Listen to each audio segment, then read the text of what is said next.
आपको मालूम है 93-94 में सिटी बैंक स्कैम हुआ था अमेरिका का। सिटी बैंक स्कैम जो हर्षद मेहता ने ऑपरेट किया था पूरे भारत में, वो सिटी बैंक स्कैम था। हर्षद मेहता स्कैम के नाम से चला पूरे देश में। स्कैम सिटी बैंक ने किया था।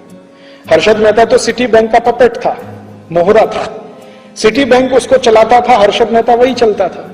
सिटी बैंक ने भारत में आके हर्षद मेहता को खड़ा किया और हर्षद मेहता को पैसा देना शुरू किया और उस पैसे से उससे कहा कि शेयर खरीदो, हमको दो। तो हर्षद मेहता अपने नाम से शेयर खरीदता था, सिटी बैंक को ट्रांसफर करता था, पैसा सिटी बैंक देता था। तो सिटी बैंक में खेल क्या खेला कि भारत की कुछ कंपनियों को उठाना है, कुछ को गिराना है। जिन कंपनियों के शेयर सिटी बैंक के पास है उनको उठाना है, जिनके नहीं है उनको गिराना है। ये खेल में वो लग गए। हर्षद मेहता उनको कठपुतली की तरह से मिल गया। उसने खेल खेला और उस खेल में हिंदुस्तान का हजारों करोड़ रुपए, कम से कम 76,000 करोड़ रुपए डूब गया इस देश का। और जब ये सारा घोटाला खुला और घोटाले पर इंक्वायरी हुई, इंक्वायरी भारत सरकार की संसदीय समिति ने की। संसदीय समिति ने कहा कि हर्षद मेहता घोटाले का जिम्मेदार नहीं है, सिटी बैंक जिम्मेदार है। तो भारत के एक्स फाइनेंस मिनिस्टर और वर्तमान prime minister doctor Manmohan Singh ने कहा कि हमें मालूम है सिटी बैंक जिम्मेदार है, लेकिन हम उसके खिलाफ कार्रवाई नहीं कर सकते क्योंकि अमेरिका से हमें इन्वेस्टमेंट चाहिए। और मनमोहन सिंह ऐसे फाइनेंस मिनिस्टर और आज भारत के प्राइम मिनिस्टर के रूप में भी सिटी बैंक के खिलाफ कुछ करने की स्थिति में नहीं है, क्योंकि उनको इन्वेस्टमेंट चाहिए वहां से। अमेरिका नाराज हो जाएगा। और इसी अमेरिका ने भारत के स्टेट बैंक ऑफ इंडिया के खिलाफ इतनी सख्त कार्यवाही की अमेरिका में कि उनके हालत खराब हो गए, लेने के देने पड़ गए। इसी अमेरिका ने, भारत की एक स्टेट बैंक ऑफ इंडिया की एक ब्रांच अमेरिका में इन्वॉल्व हो गई थी कुछ ऐसे ट्रांजैक्शन में जिनका पता नहीं था, और अमेरिका ने डाउट किया था कि ये ट्रांजैक्शन हुए हैं टेररिस्ट को। अमेरिका में एक नियम है, एक अमाउंट से ज्यादा का पैसा निकाला जाए और जमा किया जाए तो उसका सारा इंक्वायरी करना, नहीं करेंगे तो बैंक जिम्मेदार है उसके लिए। तो स्टेट बैंक ऑफ इंडिया ने ऐसे कुछ ट्रांजैक्शन किए थे जिनका कुछ अता पता नहीं था। उसमें अमेरिका ने इतना हैवी पेनल्टी ठोका उनके ऊपर कि एक ब्रांच का पूरा डिपॉजिट उसमें जाने की स्थिति आ गई। अमेरिका ने नहीं छोड़ा आपको, और आपने उनके सिटी बैंक ऑफ को पूरा छोड़ दिया। हाँ, इतना घोटाला किया तो भी हम मंजूर करते हैं। और आपको मालूम है, रामनिवास मिर्धा नाम के एक मेंबर ऑफ पार्लियामेंट, उनकी अध्यक्षता में बनी संयुक्त जांच समिति ने यह कह दिया था कि सिटी बैंक को भारत से वाइंड अप करने का आदेश दीजिए, इनका बोरिया बिस्तर बंद करा दीजिए, नहीं तो ये देश को लूटेंगे। वो संसदीय समिति की रिपोर्ट धूल खा रही है और सरकार ने आज तक कुछ नहीं किया, क्योंकि अमेरिका से डर है। अमेरिका नाराज हो जाएगा, हमको इन्वेस्टमेंट नहीं देगा। अभी नेक्स्ट ईयर से city bank, HDFC, ANZ Grindlays, standard chartered, ये सभी बैंक खुले आम अपनी शाखाएं खोलेंगे। वो शाखाएं खोलेंगे कहां? किसी गांव में नहीं।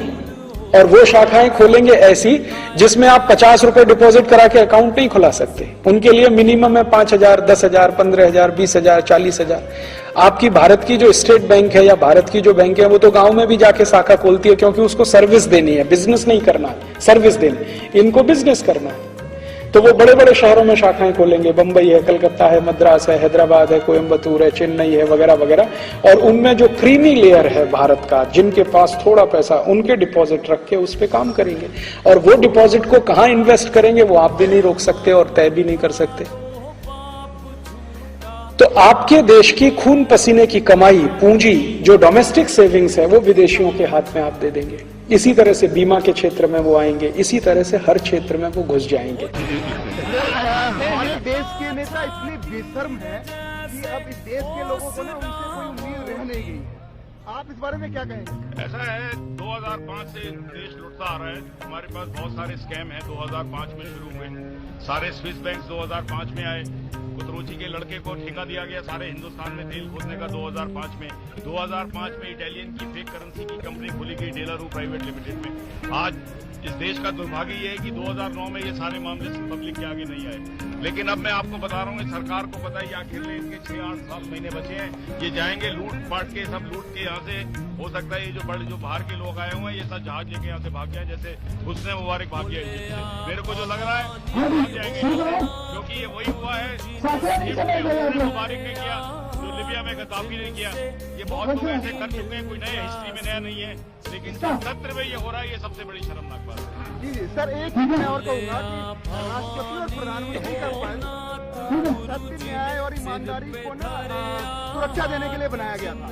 और आज इस पद के प्रति भी लोगों में घृणा आ गई है। घृणा इसलिए आ गई है कि मनमोहन सिंह जी को लाया ही इसीलिए गया था, उन्हें पता है चोर उचक्कों का साथ देने में नंबर कि हमें मनमोहन जी ने रोक दिया, तो मनमोहन जी हमारे प्रधानमंत्री होते हुए भी इनका कि देखो कितने बेशरम शर्मिंदगी की है कि इनकी रैली पर रोक लगा दी। मनमोहन सिंह जी के पूरे राज खुल जाएंगे। मैंने आज बोल दिया, हर्षद मेहता स्कैम में ये भ्रष्टाचार को बढ़ावा देने में लगे हुए थे। जब हमारे इनकम टैक्स डिपार्टमेंट के पास इन्फॉर्मेशन आई कि किसी आदमी का 500 करोड़ रुपया पड़ा हुआ है मुंबई के बैंक में, तब ये फाइनेंस मिनिस्टर थे, इन्होंने 27 फोन किए, 500 करोड़ रुपया जो हमने पकड़ लिया छुड़वाया इसने। आज मनमोहन सिंह मेरे सामने आए, कौन कहता है ये माता?